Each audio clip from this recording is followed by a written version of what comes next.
Prepare the following items. First, connect the breaker, then connect the inverter. During the wiring process, keep the breaker off. Connect grid interface. Connect each wire in sequence. Red is the live wire, black is the neutral wire, yellow-green is the ground wire.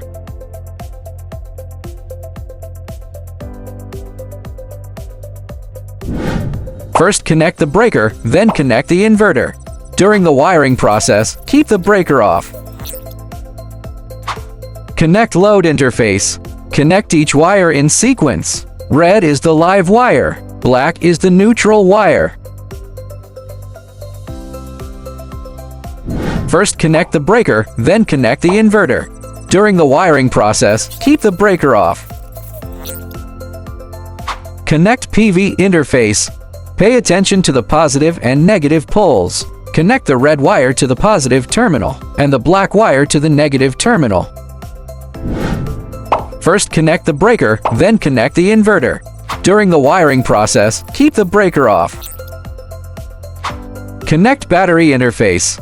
Pay attention to the positive and negative poles. Connect the red wire to the positive terminal and the black wire to the negative terminal.